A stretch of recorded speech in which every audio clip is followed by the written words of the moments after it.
The first mandatory marriage counseling session as part of the divorce process was scheduled for this week.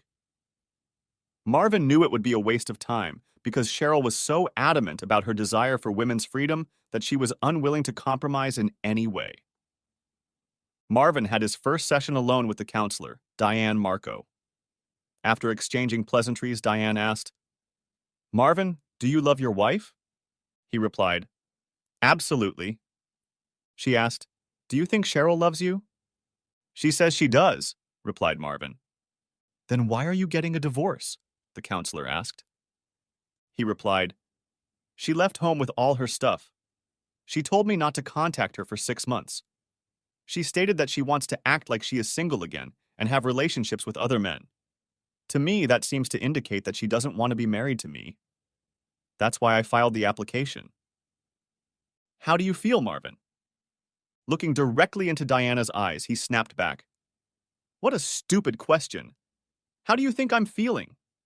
If you're trying to find out if I'm violent, I can tell you that I love her and would never physically harm her. She's a good person. I think she's confused about who she is and what she wants to be." With growing irritation, he continued, "Trouble is, she's running right into a minefield, throwing rose petals around, thinking this escapade will have a happy ending. I hope you manage to reconcile us, but I'll move on while she drowns herself in introspection." Diana asked, "Since you filed for divorce right after Valentine's Day, can you tell me about that day?" He replied, "I bought 2 dozen red roses, treated her to her favorite chocolates, and had dinner and drinks for $200 at an expensive restaurant that's hard to get into. She gave me a card. It had a very sweet statement in it, but it was their words, not hers. She signed it, Love C.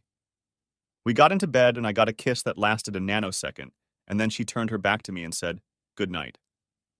Thinking about it now, I realize I lost her somewhere along the way. I understand why she wants to leave, as she is not excited about our future, so I will be more firm about finalizing the divorce if she feels that way." Diane thought, "Great. I should be trying to bring these people together, not tear them apart. My job just got harder."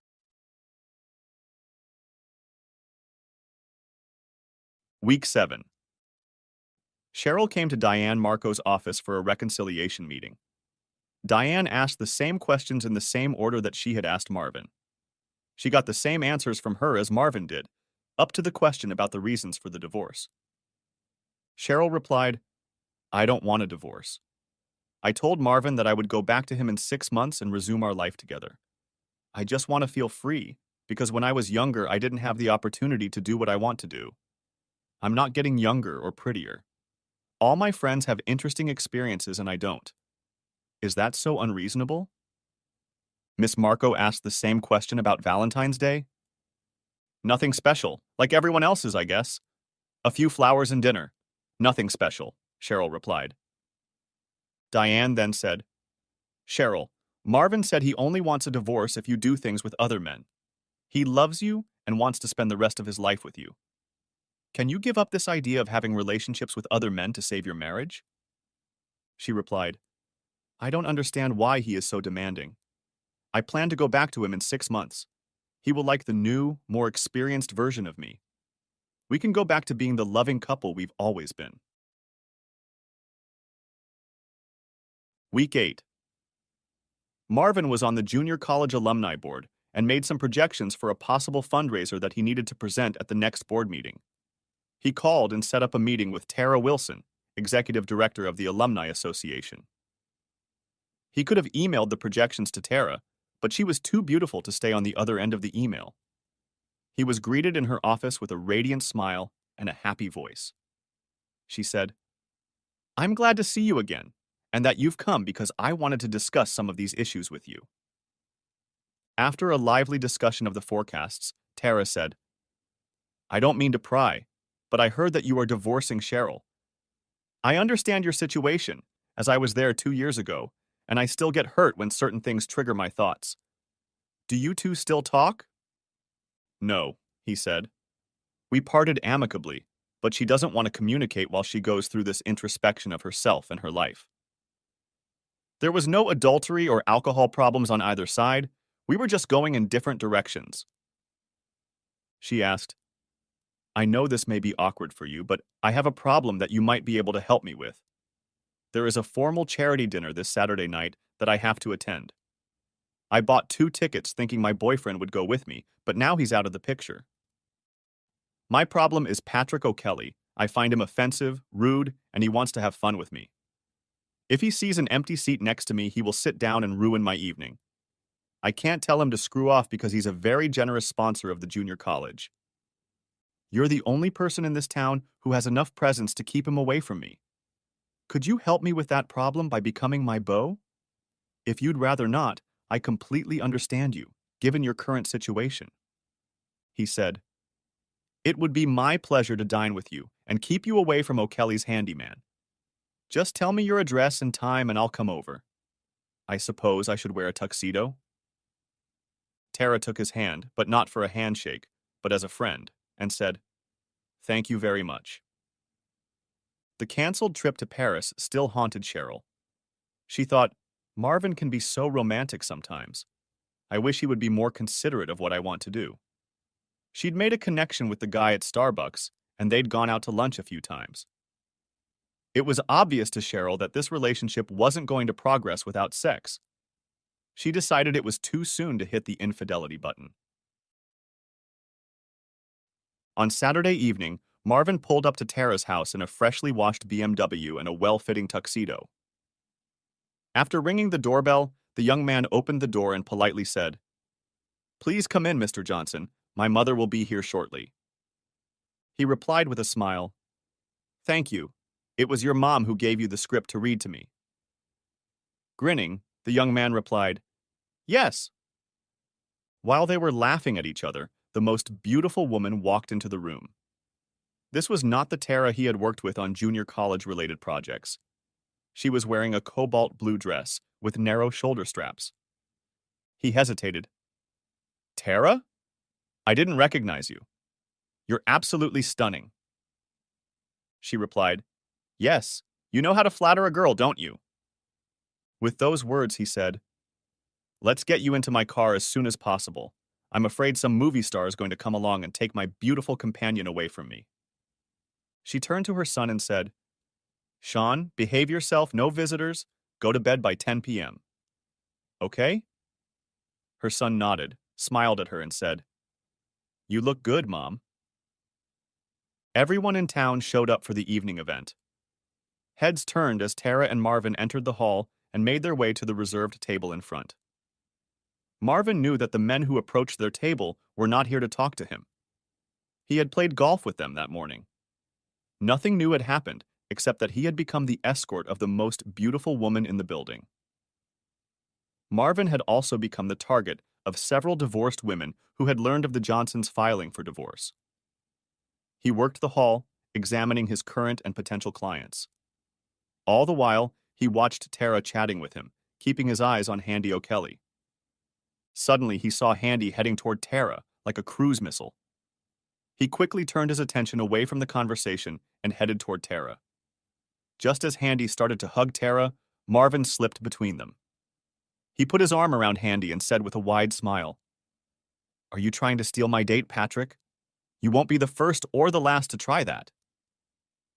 Tara played her part by gently placing her hand on Marvin's shoulder and said to Handy, Yes, I pulled off a big score when I talked Marvin into accompanying me. He wouldn't have come here tonight if I hadn't promised to dance all the dances with him. He knows how to negotiate, doesn't he?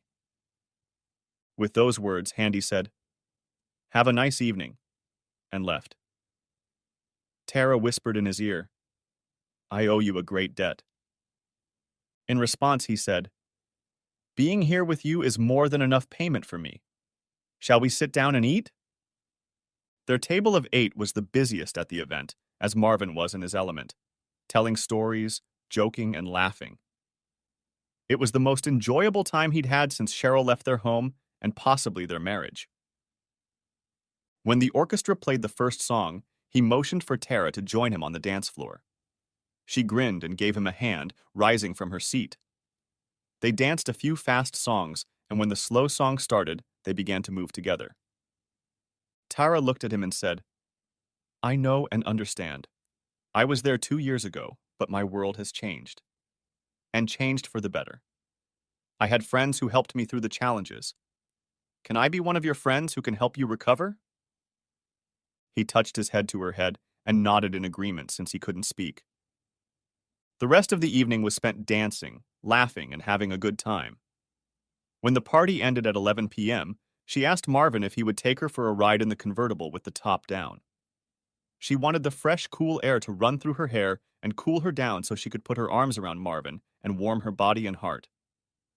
She asked him to walk her to the door, to which he readily agreed. Marvin grinned and said, I haven't had this much fun in a long time. I can't figure out if it was because of you or because of my 200 friends who were around us. To find out what it was, can I take you out to dinner sometime next week? It's cheaper than paying for a dinner for 200 people. She laughed and said, I don't know anyone who can make me laugh with such a simple thing as asking me out on a date. For that reason, I agree.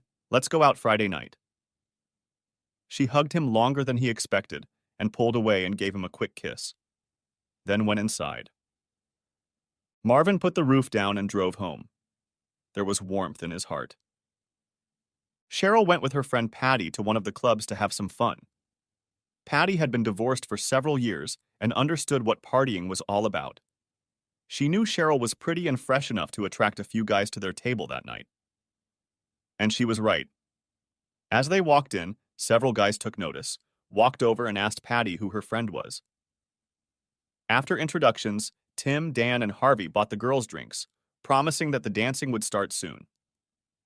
Tim and Cheryl took the stage to a few fast songs. When a slow song came on, Cheryl wasn't sure if physical contact was necessary during the slow song. Tim knew what to do. It had been years since other men had been this close. She reminded herself that this was the kind of socializing she was looking forward to, socializing with unknown men with unknown goals. Over the course of the evening, she had gotten the names and numbers of several men who wanted to go out with her. This made her feminine ego purr. I am still desirable to men. I can choose who I want to be with. Late that night, both she and Patty went home without men. Week 9. On Wednesday, several of Cheryl's office staff came to her with the morning edition of the junior college's internal media.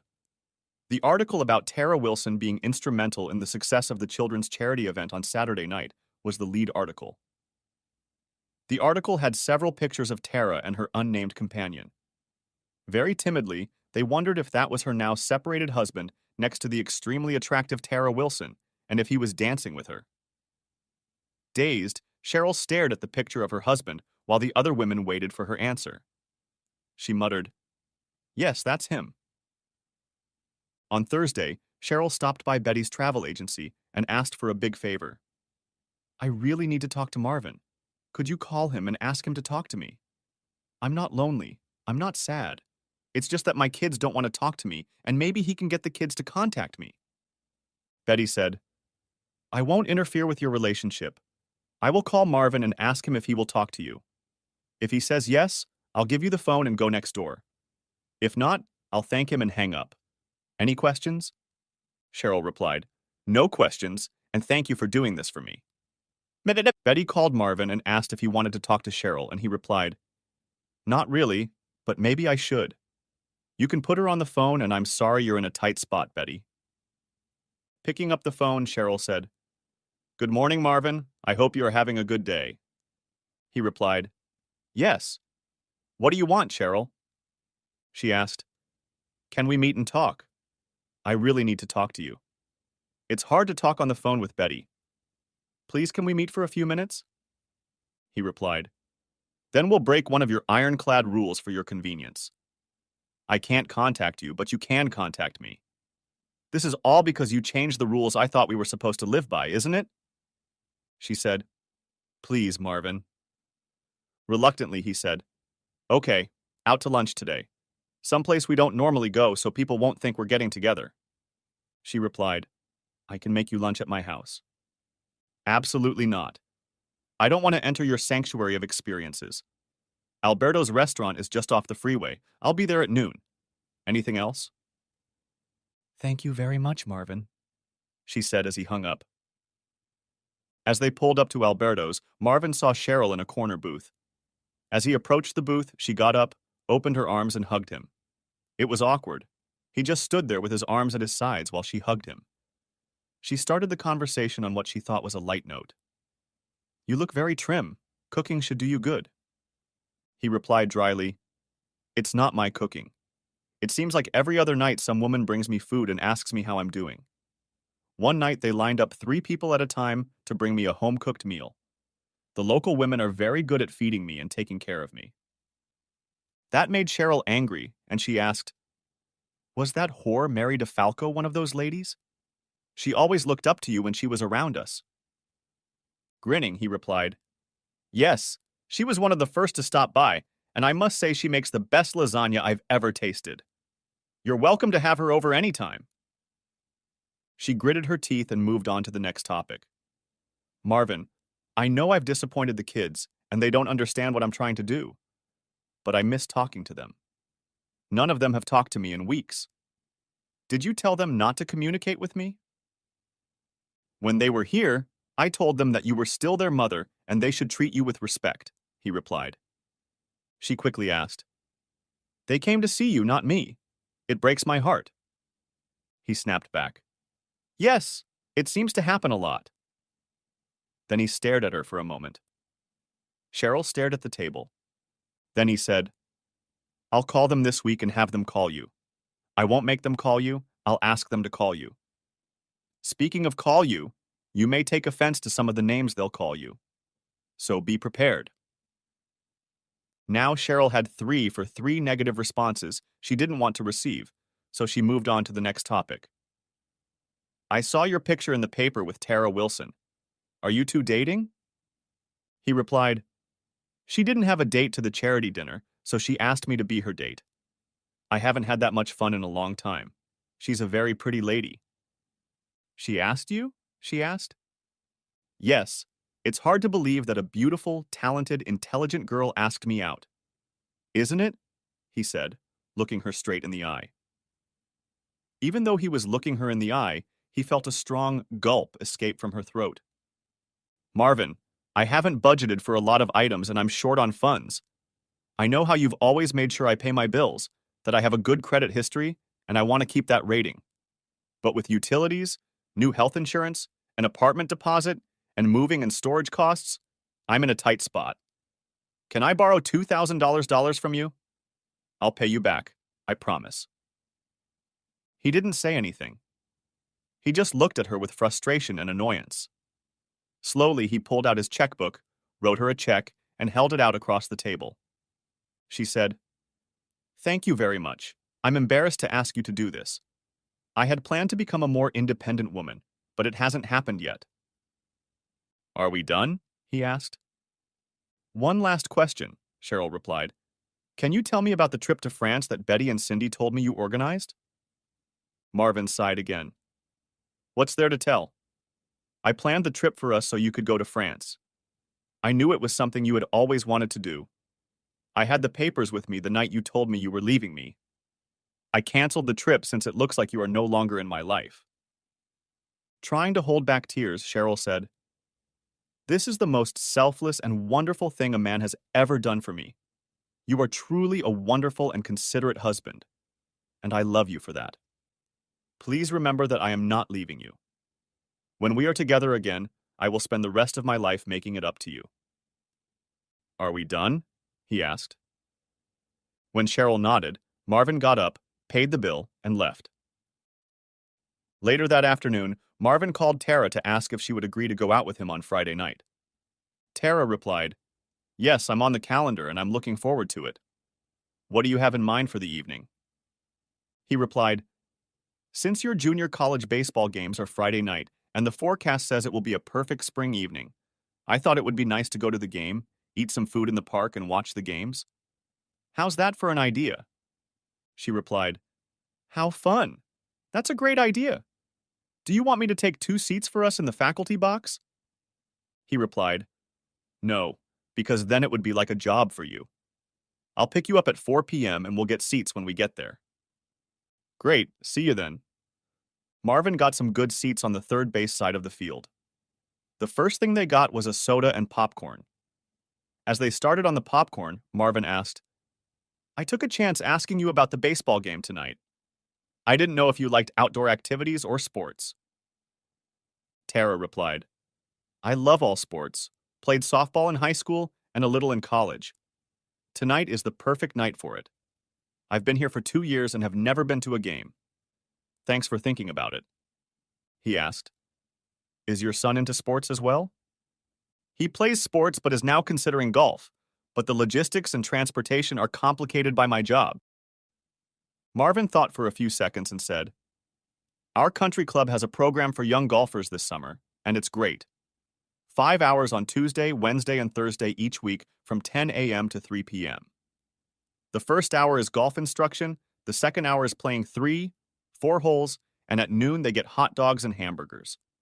After lunch, they go to the pool until their parents come to get them. My goodness, that would be perfect for him. But how much does it cost? Tara asked. He replied, The only cost is his food. The club plans to make it so much fun for the kids that they'll talk their parents into joining the country club. You don't have to be a member now. I will sponsor you until you decide if you want to join. If you're interested, I'll give you the information. Tara brightened and said, That would be great. Thank you for thinking of him and me. The rest of the afternoon and evening was spent watching 2 fun baseball games and eating hot popcorn. They laughed and talked like 2 high school kids getting to know each other. Gradually, Mark realized that he had brought a blanket with him. Not so much to keep warm, but to have an excuse to snuggle up to Tara. She didn't seem to mind.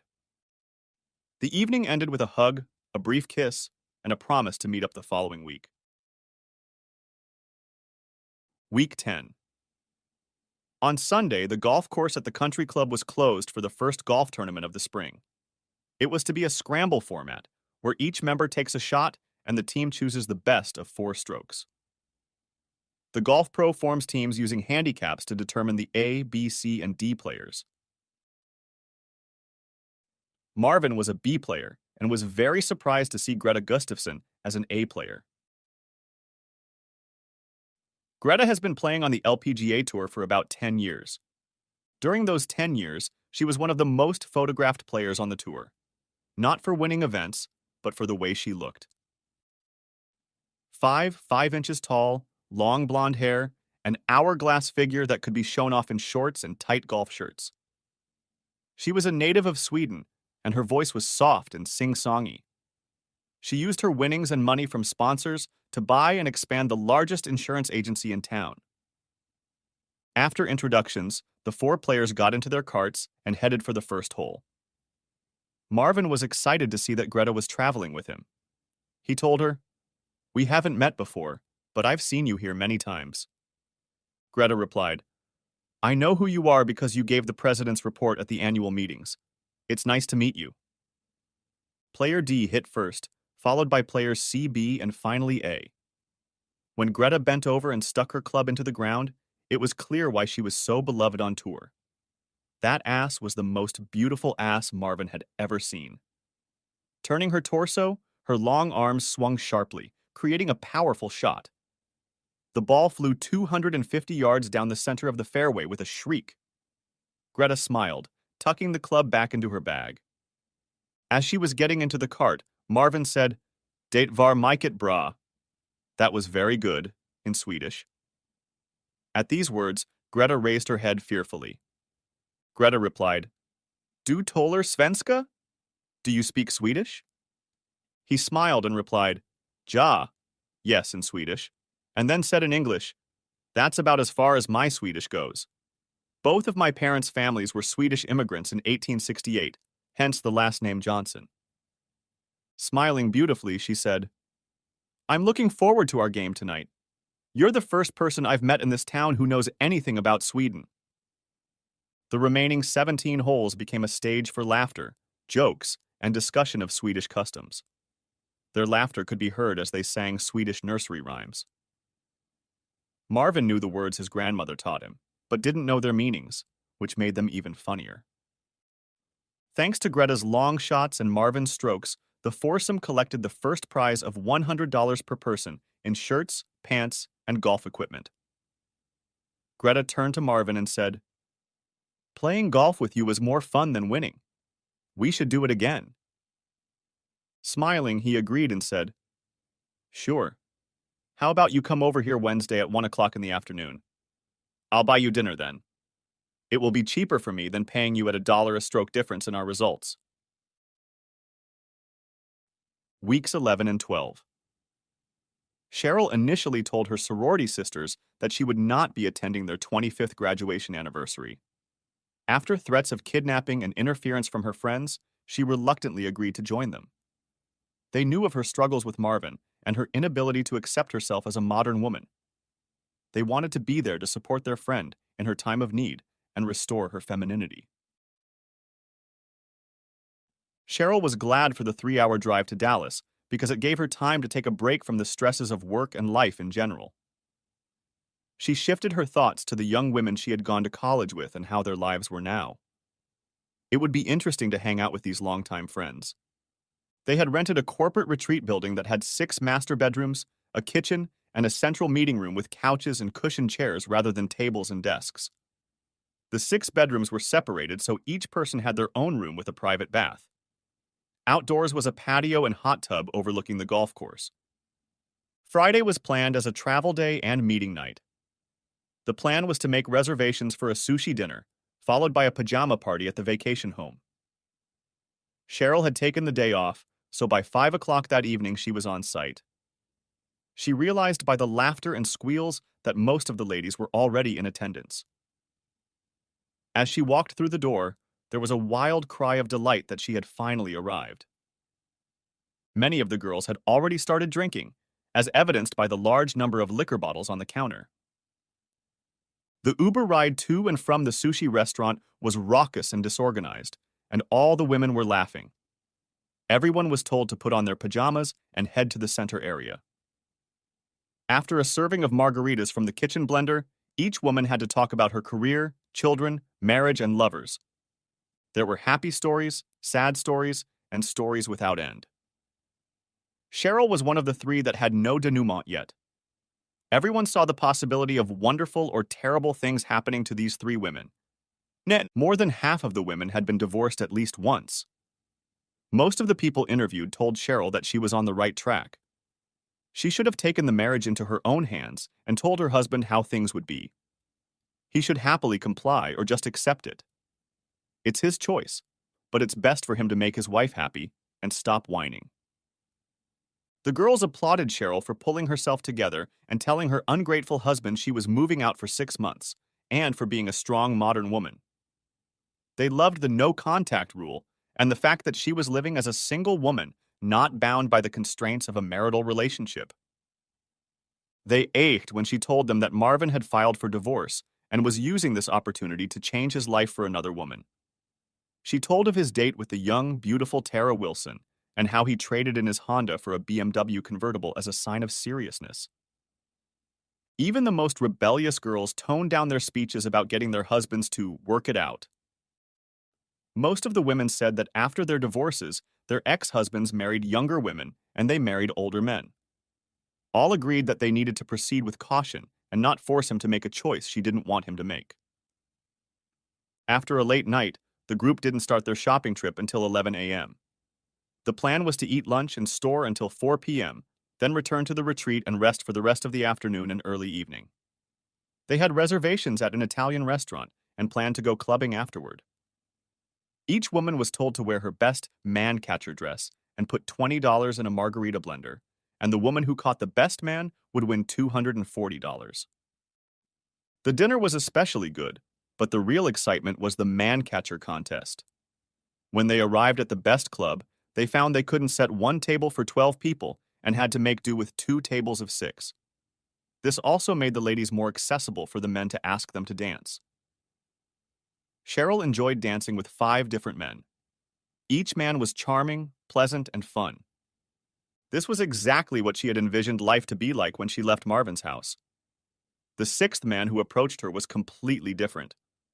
One glance at Cheryl made her squirm in her chair, and she got up to dance with him without even waiting for his invitation.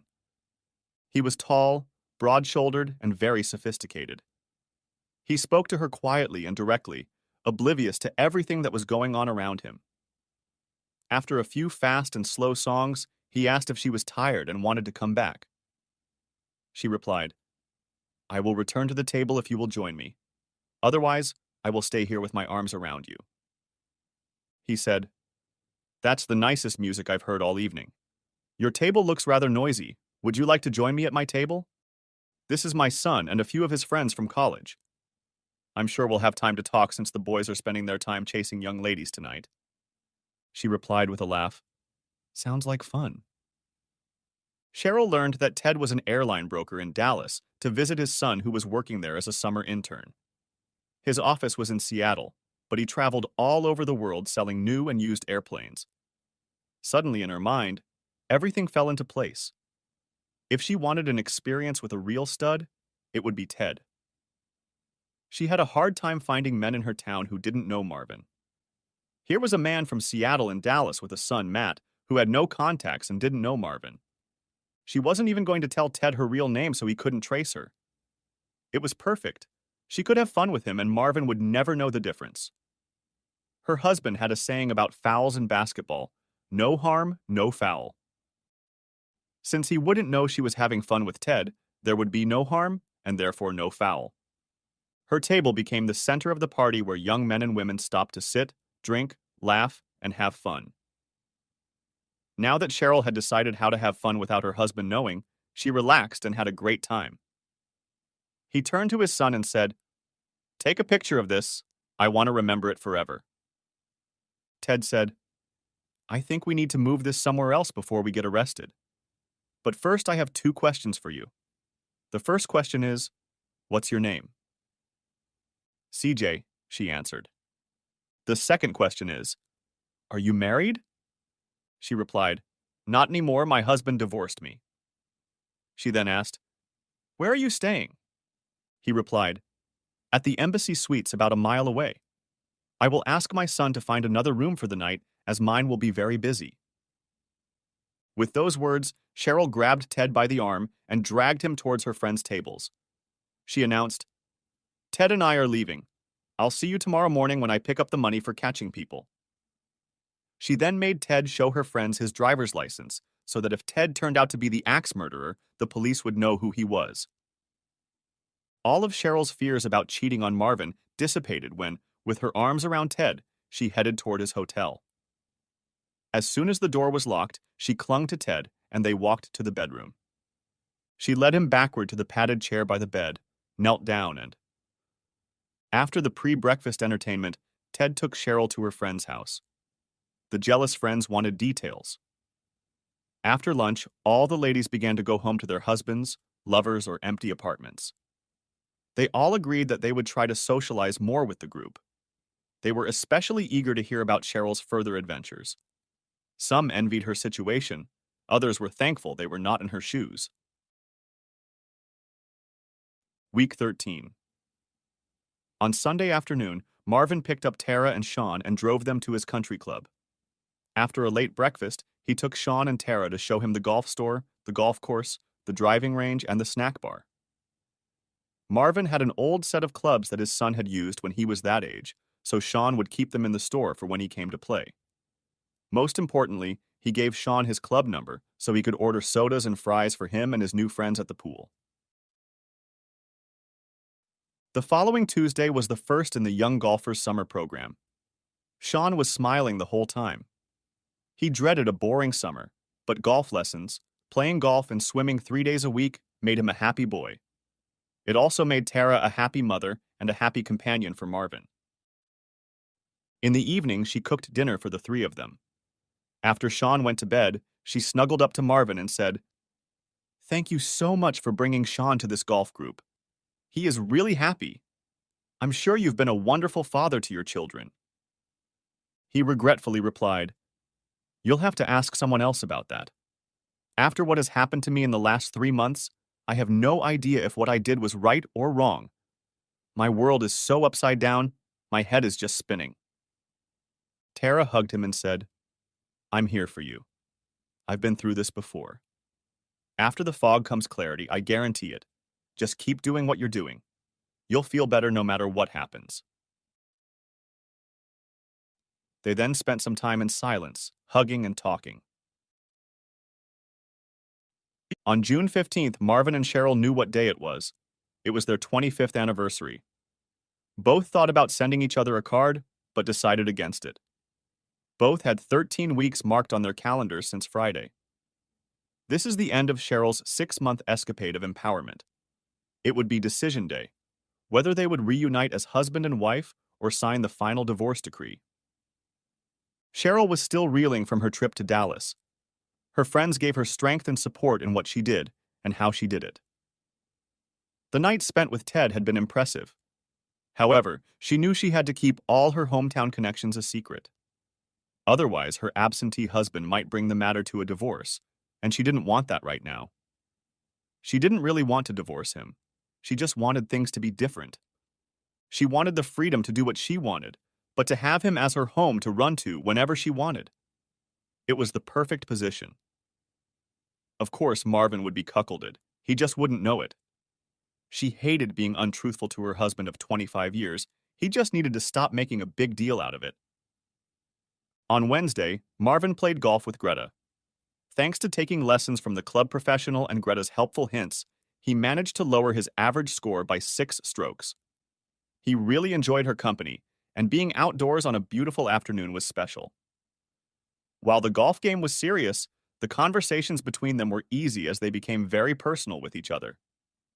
And when they finished their round, he asked her if she would like to play with him Friday night at the couples club. He said, "It's mostly married couples, but you can get unmarried people too. Just 9 holes of golf, then dinner and prizes." She replied, "I'd love to." On Friday night, a long-time group of ladies gathered at the country club for drinks and dinner.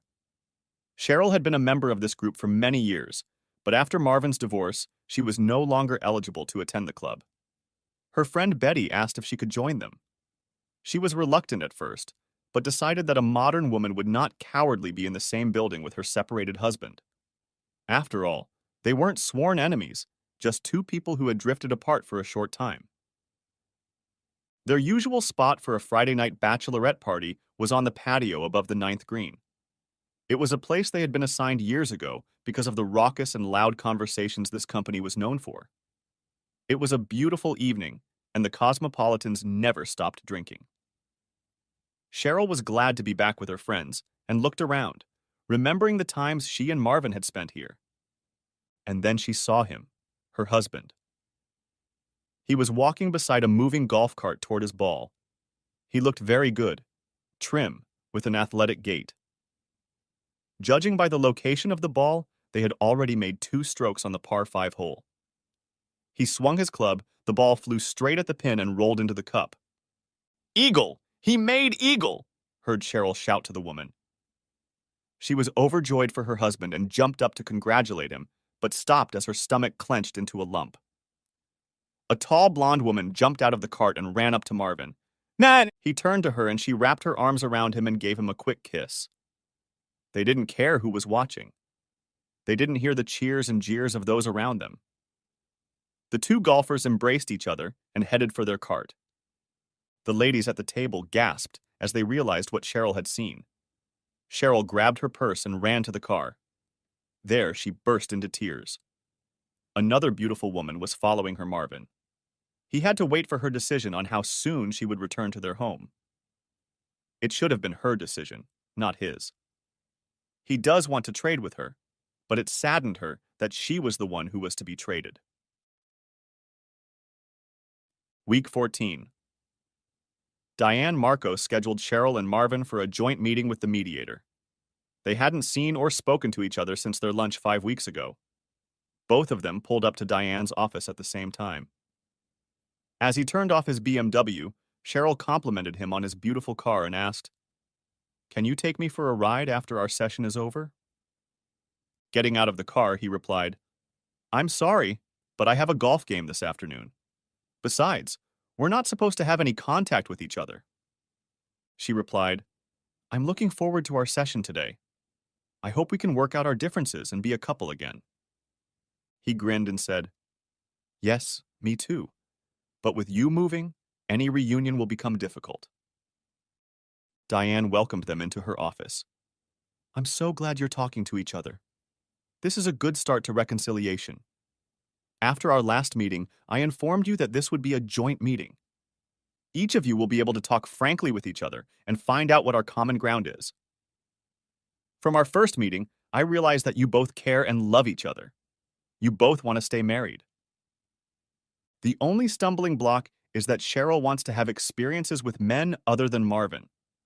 This is a real problem for him, and he has vowed to finalize the divorce if Cheryl is unfaithful. Do we agree that this is our stumbling block? Both answered, Yes. Diane asked Cheryl if she wanted to talk first. Cheryl replied, Yes, I would like to start. Marvin, I really truly love and respect you.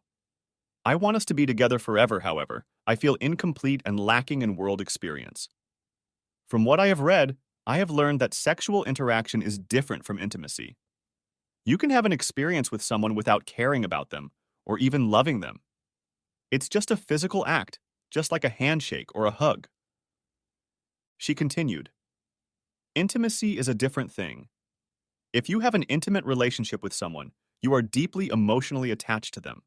It's a lifelong connection. You and I have an intimate relationship. I'm doing this with you because I care about you, and you care about me. Another way to describe your fear of a cuckold is that you've had the flu many times. It's a physical event, an event you didn't like, but you dealt with it. You moved on. You didn't ruminate and rage about it for the rest of your life. It wasn't pleasant, but you dealt with it. She continued, It's the same as if I had a short relationship with someone else. I feel like I need this contact to become more of a woman to you, not just a wife. I hope you understand where I'm going with this. Taking a deep breath, Marvin spoke. I thought it was interesting that you said you have the utmost respect for me as a husband and a man. But at the same time, you suggest that you are disrespecting me as a man by wanting to do it with other guys. It's demeaning to me, and I find it terribly offensive. Almost indignantly, he said, You're saying you'll get over it shows an ignorance of how men think. Since the beginning of time, it has been built into men's DNA that they don't want other men having fun with their female companion. It has to do with preserving the species and masculinity. You can go back thousands of years and see how men thought this way. He continued, There are two C words that are offensive to both men and women. Cheryl, I would like you to remain my wife, but I will not be part of your experience. He continued, I will not tolerate it, but your thoughts will be elsewhere, as will mine. Cheryl had no other answer but, No, Marvin, it won't be like that. I promise it won't be like that. He wasn't moved by her weak answer. Diane ended the session and asked them both to keep an open mind and think about possible compromises they could make. Week 15. Summer was in full swing, and Marvin played golf with Greta every Wednesday afternoon. Usually it was just the two of them playing, but sometimes clients would join them. Greta for insurance, Marvin for investments. After the game was over, Marvin would invite Greta to his house for a steak and salad dinner, to which she would happily agree. Sitting on the back patio after dinner, Marvin said, I need to bring you up to speed on how I feel about my marriage. We had a mandatory reconciliation meeting last week, and we are no closer to an agreement than we were when I filed. You already know the conditions I set then. He then said, I feel that you and I are very close to each other, so I can say that I like you very much and I want to keep our relationship. However, I have pledged not to have sexual intercourse with anyone until my marriage is dissolved. It would be hypocritical of me to divorce Cheryl for infidelity by having fun with you. I don't know if you want to do this with me or not, but I want you to know that this is why I didn't push to take our relationship to the next level. I hope I wasn't presumptuous in thinking you were interested in me at all. His comments caused Greta to laugh. You're not presumptuous at all. I really enjoy spending time together.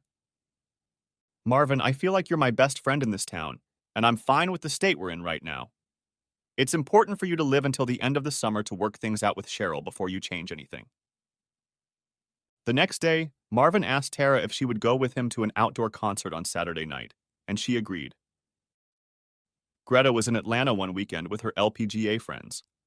They rode around town in Marvin's BMW convertible because it was so much fun on a beautiful summer evening. I have to tell you, Marvin, you have made my son's life and mine just wonderful this summer. Sean loves the junior golf program. He's made some great friends, and I have a great friend in the form of you. You have been so much fun to be with this summer. I hope the summer never ends. He said, I'm afraid it will end with a big bang. Cheryl's Women's Empowerment Project ends on the last day of August, and we have to decide what we're going to do. Earlier this week, we had a reconciliation meeting with our psychologist. I gave my speech, she gave hers. Neither of us budged. This brings me to a topic that I hope I don't overstep. We've been close this summer, and I'm enjoying the two of us and the three of us together. He continues, by this time, the average couple is either getting into it or drifting away from each other. I intentionally don't do it with anyone during Cheryl's 6-month escapade. How can I divorce her for adultery if I'm having sex with someone else? That's why I've been celibate for the last 15 weeks. Laughing, Tara said, I'm so proud of you. I was worried that you'd go off the rails for revenge and it might ruin your life. I understand you because, as you know, I've been there once before. I suspected that's what you were doing. It will be interesting to see what happens to your life this fall. She asked, while we're on the subject, I want to ask if this no sex rule applies to Greta as well? I don't want to sound pushy or possessive, but I know you spend a lot of time with her, and I don't want her to be treated as a Plan B woman. My ex-husband had a girlfriend, and it really hurt me when he chose her over me. I hope you understand my position. He took her hand and said, you don't have to worry about me waiting for you. Greta and I are great friends and enjoy our time together. About 90% of the time we spend together, we talk golf or business. She welcomes the no sex rule as she does not want to get into a relationship with someone without having any idea where it will lead. Please don't worry, you are special to me and I don't want to hurt you.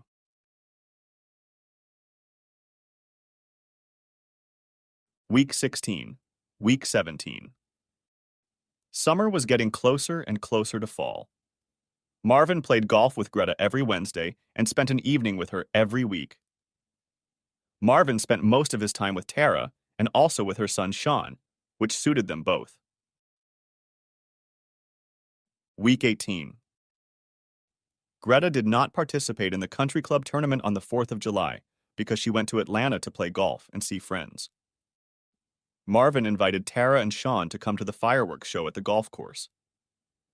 Sean socialized with his golfing buddies, and they sat in lawn chairs, drinking drinks and enjoying the evening. Tara noticed him looking off in the distance, toward his house. She touched his arm and smiled as he turned to her. She nodded and he nodded back. No one had invited Cheryl out for the evening, so she drove to the country club and parked a block away to watch the fireworks. The cars parked on both sides of the street made it difficult for her to turn around and go back. She did not want to continue down this street since she used to live on it. She saw members walking down the street to their cars and homes. She also saw Marvin and Tara walking under the arm of a boy to where her house used to be. She didn't want to appear to be a stalker, so she sat and sniffled until the Johnsons went inside. Week 19. Twice a week, Cheryl went clubbing. She danced, laughed, drank Cosmopolitan, and had a great time. She maintained her dignity and could not be accused of having fun with any of her new friends. She enjoyed teasing and making men run after her. There was always the possibility that Marvin was being followed by an investigator who could document infidelity. She still didn't know how he knew about Roberto. Fortunately, they had only flirted with each other. She called Ted and asked him to call her when he was within range of her house. Ted said he would be in Dallas the following weekend. Cheryl asked to meet him halfway there, and he readily agreed. Cheryl still suspected that Marvin knew Roberto. She rented a car in case he installed a locator in her vehicle. She didn't use her favorite purse since it could have had a locator or recorder sewn into it. The call to Ted was not from her cell phone, but from a phone discarded at a Walmart store. Once again, she outsmarted Marvin. They were to meet at a bar near the hotel for a couple drinks before heading to their room. Ted toasted his friend's arrival with a drink of Macallan whiskey. After 2 drinks, they were ready to head to the hotel. She walked down the hallway, with a grinning Ted following her. Week 20. Robbie was working as a summer intern at a large factory in Nashville. The internship would end in 4 weeks, and the experience was very rewarding. The contacts he has made will be very helpful to him in finding a permanent job after graduation. Robbie has been socializing with a fellow intern named Matt. At the beginning of the summer, Matt and Robbie were assigned roommates for an orientation week internship at the company. After the internship, Matt was assigned to Dallas. This week, Matt was in Nashville for a meeting with company representatives and roomed with Robbie again. Matt's father was also in town and wanted to meet and take the 2 young men out to dinner. When Matt's father arrived, he introduced Robbie to Ted. They shook hands and headed to the steakhouse. After dinner, they had to decide where to spend the evening. Robbie and Matt wanted to go to a club to drink and dance. Even though Ted knew he would have to pay for it, he agreed to join them.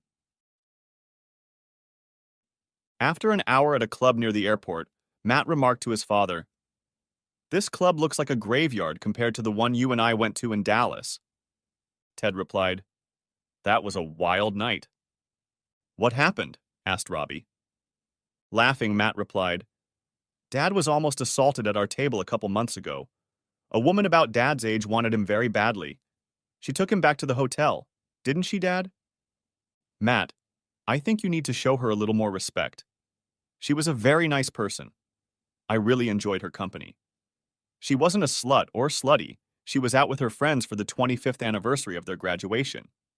She was in the midst of a divorce and just wanted some male attention." There were too many similarities, and Robbie began to put the pieces of the puzzle swirling around in his head.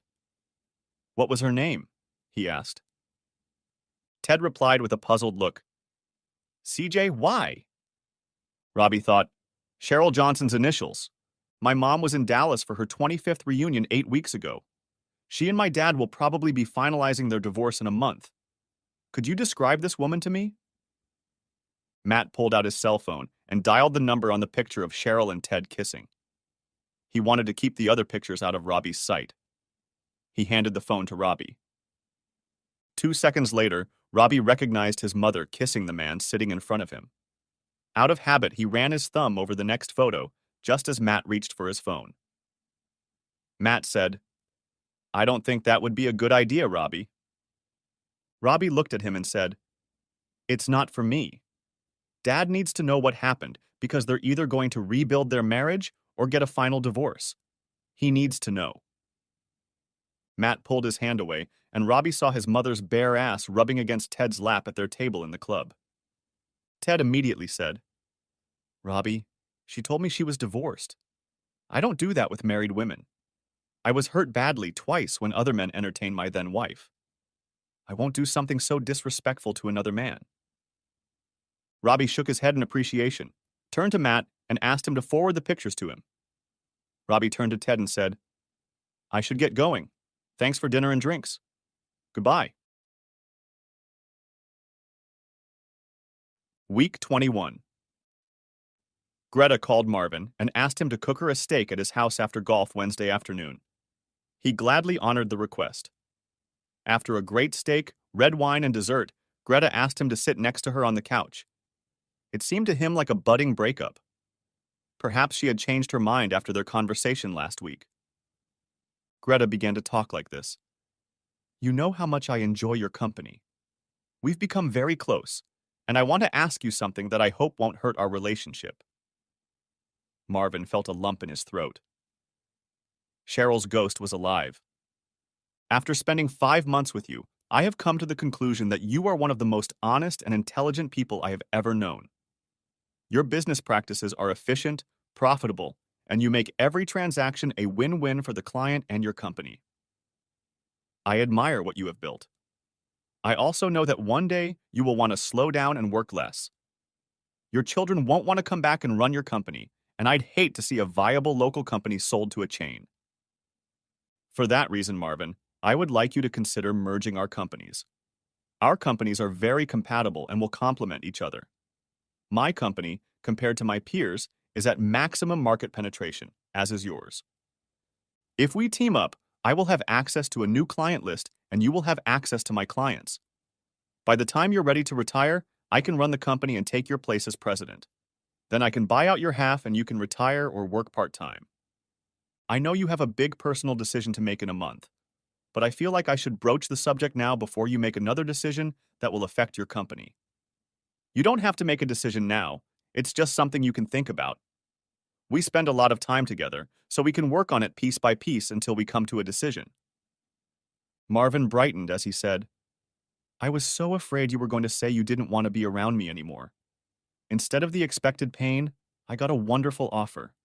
I really like your idea. I was hoping Robbie would come back and join the company, but after what he's been through this summer, he's standing firm on his decision to pursue an engineering degree. I can see how we can bring companies together. When we entertained joint clients this summer, I thought it was very rewarding. I'm very glad you brought it up, as I was very impressed with your business acumen and dedication. I would love to pass on the legacy of my family business to you someday. Week 22. After much agony, Robbie called Cindy to tell her about their mother's infidelity. He emailed her a picture of Cheryl kissing Ted for her to look at. Cindy replied, I don't think a kiss like that fits the description of infidelity. However, you do have Ted's admission that they had physical contact. Robbie then emailed her a picture of their mother with Ted. I didn't want to send you that disgusting photo. But between what Ted told me and this photo, there is no doubt what she was doing with him. Robbie had time to calm down from her outrage at her mother's act. The picture took Cindy by surprise, and she went on a rampage, calling her mother all sorts of foul words. In tears, she said, Can you imagine what this will do to Daddy? He devoted his life to that selfish whore, and look how she repaid him. It's horrible. How are we going to tell Daddy? I know, Robbie exclaimed. As the eldest, do you want to tell him? Or should I do it, since I've already talked to Ted? Let's do it together, she replied. We have to do it in person, not over the phone. He's going to need us. What's left of our family has to stick together.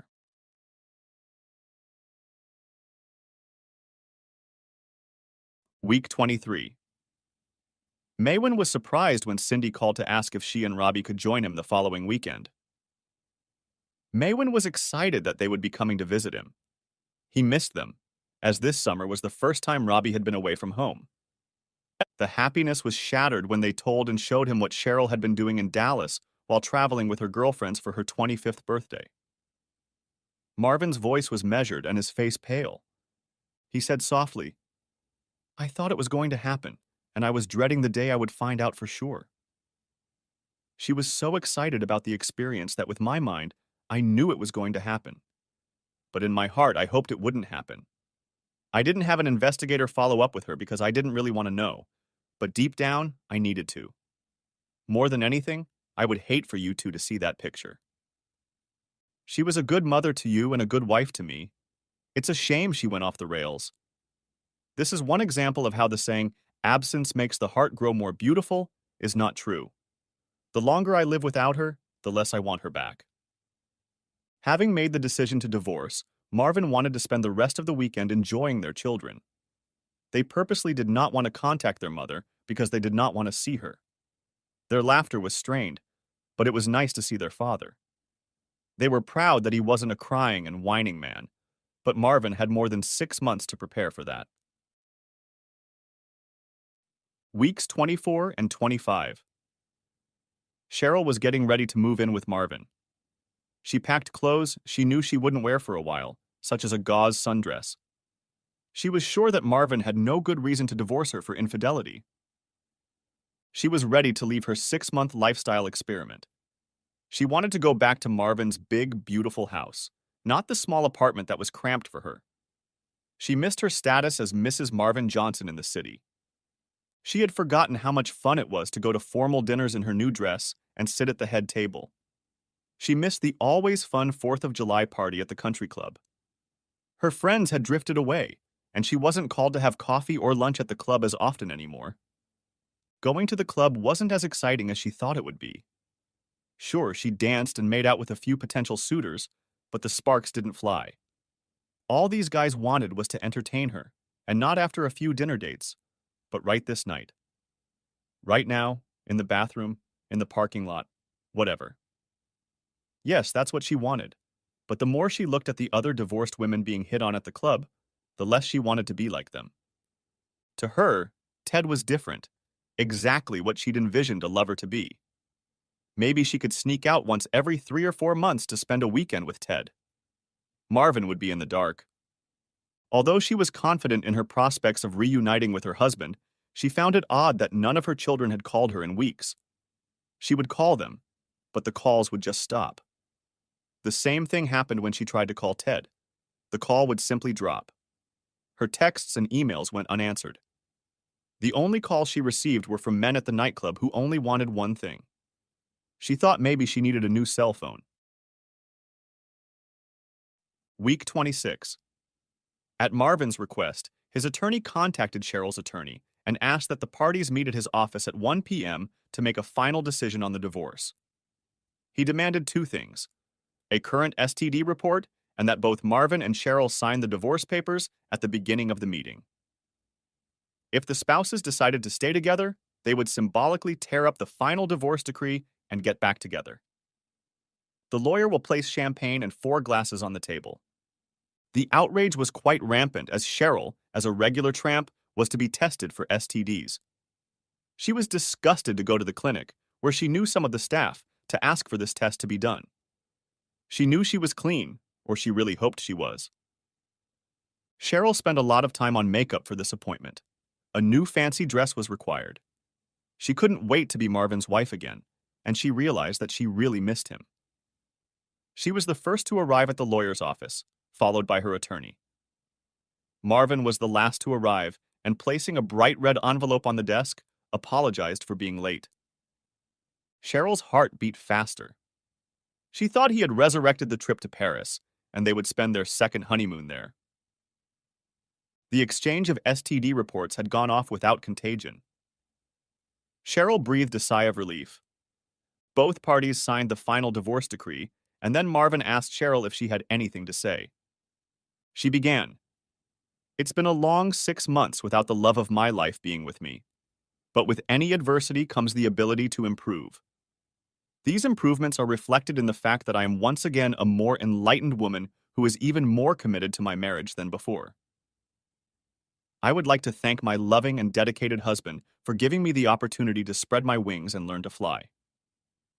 Marvin, you will never regret the gift you have given me, for I will demonstrate my faithful love for you for the rest of the days of my life." Now it was his turn, and he said, "Faith is trusting someone. All marriage vows speak of the faithfulness of both parties, because without trust, there is no love.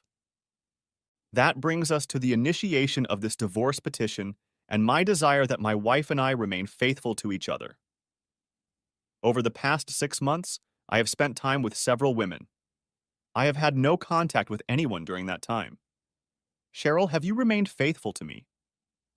Shocked by the formality of his comments, she replied, "Yes, I have remained faithful to you." Marvin made a grimace at her comment. Cheryl noticed his reaction and became concerned. He picked up the red envelope and pulled out a picture of her kissing Ted.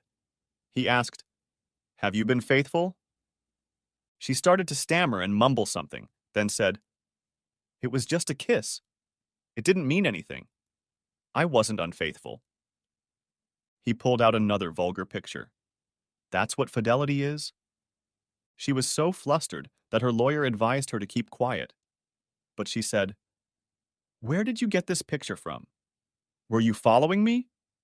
My dress was accidentally pulled up when I tripped and fell on a strange guy."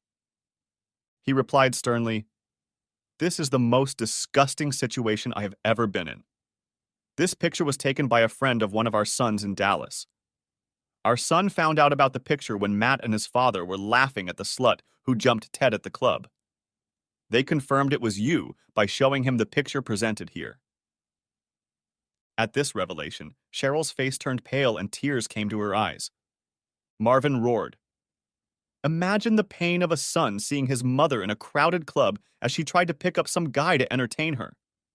Our son sat across the table from the man who made his father a cuckold and his mother a whore. Imagine what was going through his head looking at that disgusting picture. And you wonder why the kids don't return your calls.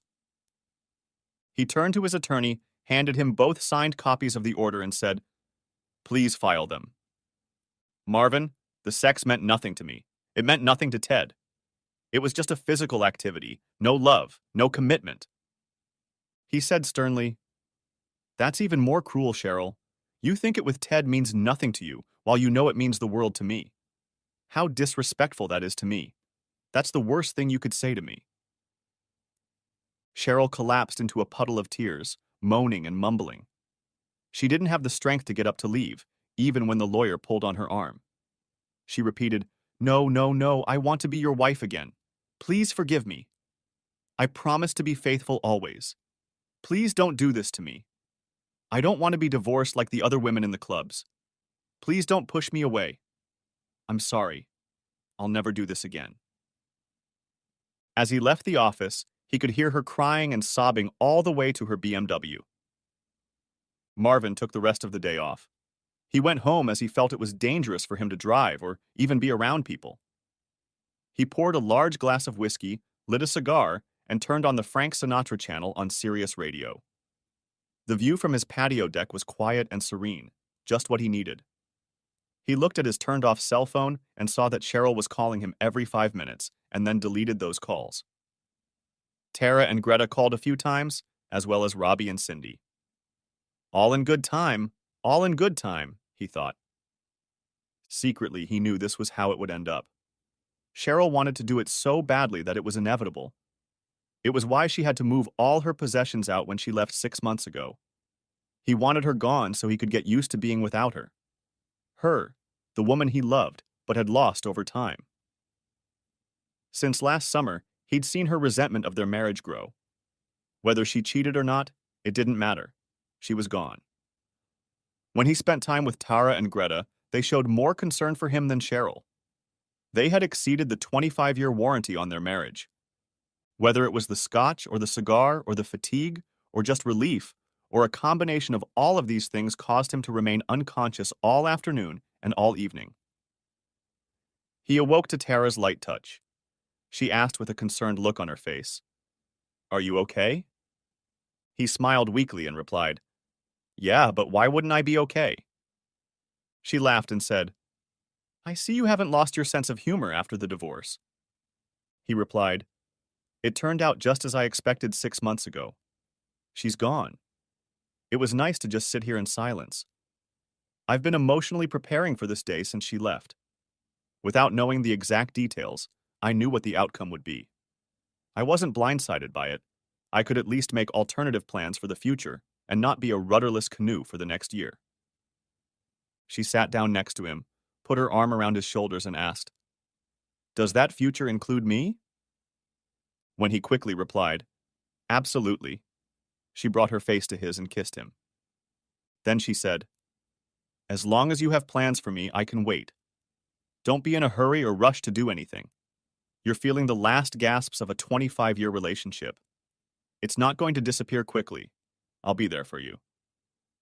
Then she kissed him again and left. Cheryl was so confident that her husband would gladly welcome her back into his home that she had arranged to leave the apartment at the end of the 6-month lease. Now she needed to find a new place to live. Because the apartment building project was completed, the owners did not offer her a new apartment discount. Instead, they raised the rent by 40%, putting her in a difficult position. She didn't push for more money in the divorce because she knew Marvin would take her back. Besides, the house was a gift to him from his grandparents, and the company had passed to Marvin from his father before their marriage. The divorce papers were just for appearance's sake, so people wouldn't think he was a cuckold. Diana Marco testified that Cheryl didn't want to give up her right to do it with other men, forcing Marvin to divorce her. The judge upheld her right to do so and approved a settlement agreement unfavorable to Cheryl. True, she was allowed to keep her teacher's retirement account. Because she was fully employed and had no children, no alimony was awarded. This was not factored into her new budget, as she was to be at Marvin's house this week.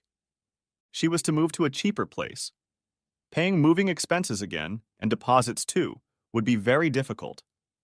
She would like to have a small house, but that would require yard work. Those were handled by her now ex-husband, and she didn't want to do those chores. She found a small apartment in a less desirable neighborhood that was well within her budget. The thought of evening work terrified her. Not because of the danger or the inconvenience, but because of the humiliation of being a waitress and being forced to serve her former country club friends. Now her children answer her calls, but the bond between them and their mother has been undermined. It will take some time to fully recover. They both promised to visit her the next time they were in town. Autumn came, the trees turned different colors, the days became shorter and the nights cooler. Cheryl shuddered and thought, "This is going to be a long, cold winter." The next morning was Saturday, and Marvin slept late. He told his Saturday golf group that he would not play that day. Around 10 a.m., Greta appeared in the doorway. She said, "I heard it was brutal, but it's over." "Who told you that?"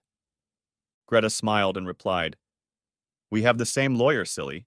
He knows how close you and I are.